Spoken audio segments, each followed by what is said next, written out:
Olá, cursinhos! No nosso encontro de hoje, iremos abordar a resistência antimicrobiana.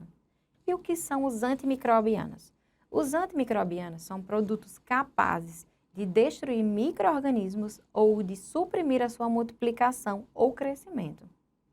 E a resistência desses micro-organismos é a capacidade que eles têm de se alterar quando expostos aos antimicrobianos e de resistirem a estes fármacos, tornando eles inefetivos. Algumas estratégias assistenciais de enfermagem estão relacionadas ao uso seguro desses antimicrobianos. Estratégias como a triagem da internação apropriada e direcionada ao uso desses antimicrobianos, sendo direcionada de forma racional à utilização desses fármacos. Uma assistência multidisciplinar com uma colaboração interprofissional com diversas especialidades relacionadas à utilização e avaliação desse fármaco. A utilização de protocolos para antibiótico profilaxia cirúrgica.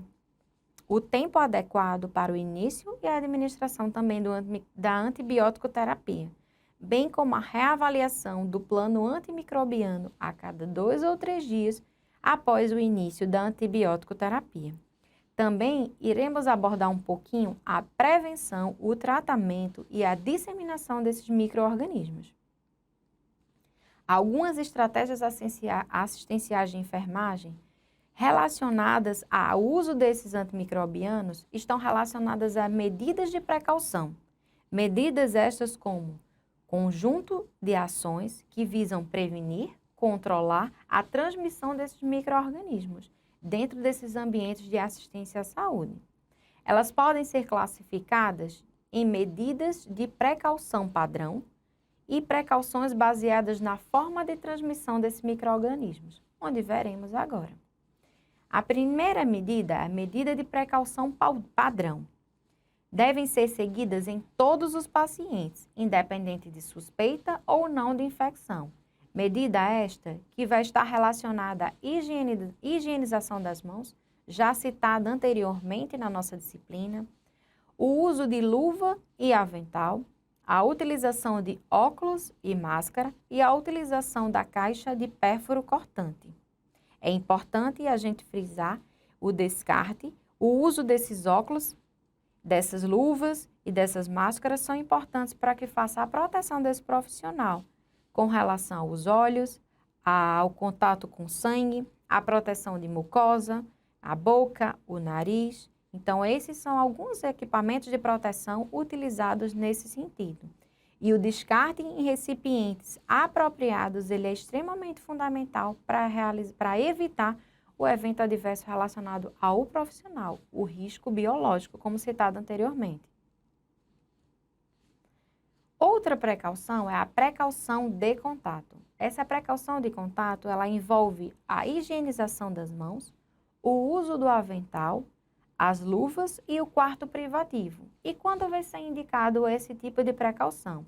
Ele é indicado quando tem infecção ou colonização por micro-organismos multiresistentes, varicela, infecções de pele e tecidos moles com secreção, não contidos no curativo, impetigo, herpes zoster, disseminado ou até um imunossuprimido. Essas são algumas indicações para a utilização da precaução por contato. É importante também frisar que quando houver disponibilidade de um quarto privativo, como citado, a distância mínima entre os dois, quando não houver disponibilidade, corrigindo, é importante a gente frisar a distância mínima entre os dois leitos. Deve ser respeitada de pelo menos 1 metro. E os equipamentos como termômetro, esfigmomanômetro e estetoscópio, eles devem ser de uso exclusivo do paciente. Outro tipo de precaução é a precaução por gotículas. Precaução essa indicada nos usos de meningite, bacterianas, coqueluche, difteria, cachumba, influenza, entre outras condições. Essas precauções por gotículas visam a utilização da higienização das mãos, a utilização das máscaras cirúrgicas pelo profissional e a utilização da máscara cirúrgica pelo paciente durante o período em que ele for transportado dentro do serviço para realizar algum exame ou procedimento. E o quarto também recomenda que seja privativo.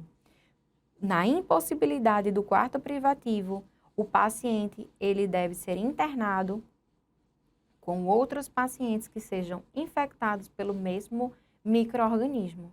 E a distância mínima entre os dois leitos também deve obedecer à distância de 1 metro. O transporte desse paciente ele deve ser evitado, mas quando necessário, se fazer a utilização da máscara cirúrgica, como já citado.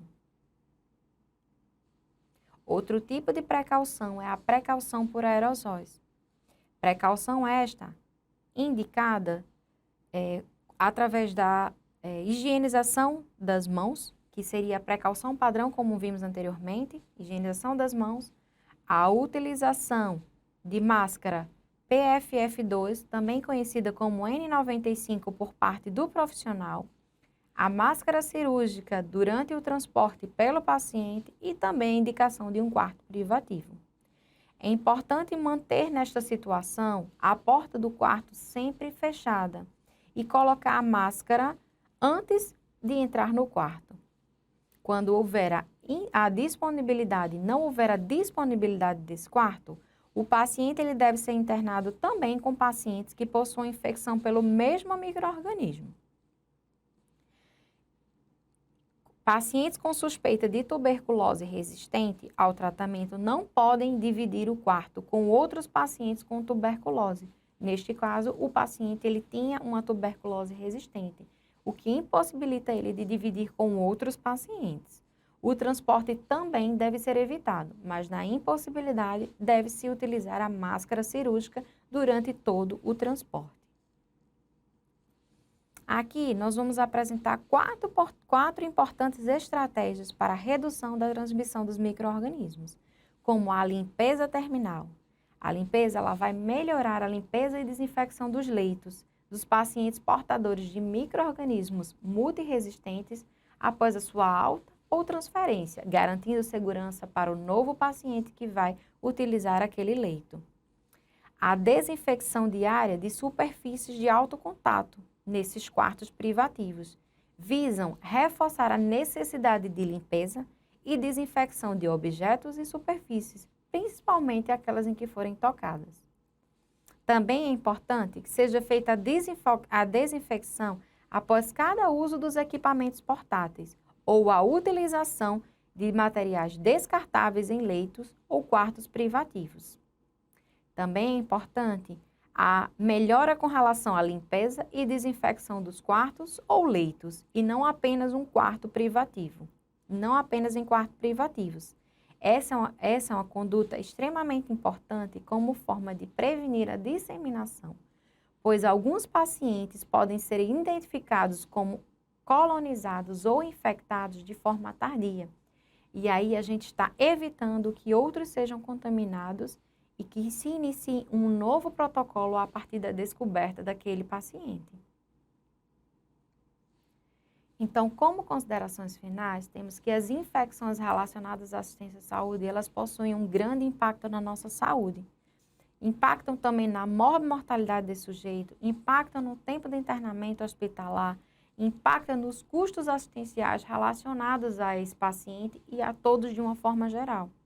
É extremamente fundamental que sejam aplicadas essas medidas de proteção que estamos apresentando, bem como outras relacionadas a evitar essas infecções relacionadas à assistência à saúde. Neste capítulo, pelos profissionais de enfermagem. E aí, principalmente, aquelas infecções que foram abordadas durante a nossa disciplina, como a pneumonia associada à ventilação mecânica, a infecção do trato urinário, seja ele relacionado ou não ao catéter vesical de demora, bem como também as infecções das correntes sanguíneas, já relacionadas anteriormente. E aí, nesse sentido, é importante que os profissionais eles estejam sendo capacitados e estejam sempre atentos para evitar esses eventos adversos que estão relacionados às infecções relacionadas à assistência à saúde, principalmente nessas unidades em que o paciente está sob a nossa responsabilidade. Aqui são algumas das nossas referências. e gostaria de agradecer a presença de vocês neste nosso encontro e nesta nossa disciplina. E espero que tenham gostado das nossas aulas.